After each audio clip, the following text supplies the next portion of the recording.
Ketagihan bermain judi online, pria berinisial YS, warga Indralaya ditangkap polisi karena melakukan aksi pencurian.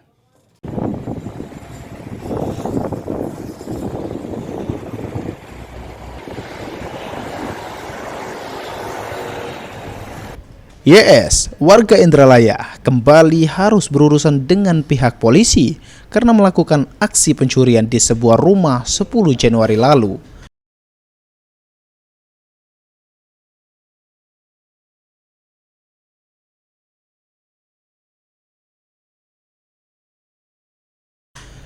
Kapolsek Indralaya AKP Junardi membenarkan jika tersangka YS residivis pencurian yang berulang kali masuk penjara. Dalam aksinya pada 10 Januari lalu, tersangka berhasil membobol rumah korban dengan mencuri HP, tabung gas, dan barang berharga lainnya. Pelaku pembongkaran rumah ya.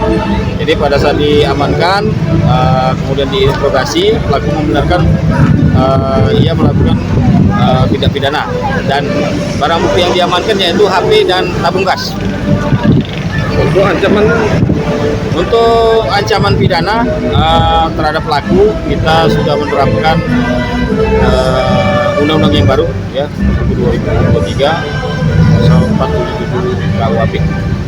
Residivis belum? Ya, untuk pelaku ini setelah kita cross-check merupakan residivis. Jadi sudah berulang kali melakukan tindak pidana kejahatan di wilayah Indralaya Mulia. Kini guna mempertanggungjawabkan perbuatannya, tersangka harus mendekam di tahanan Polsek Indralaya.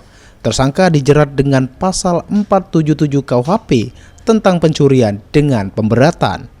Ahmad Romawi, PAL TV.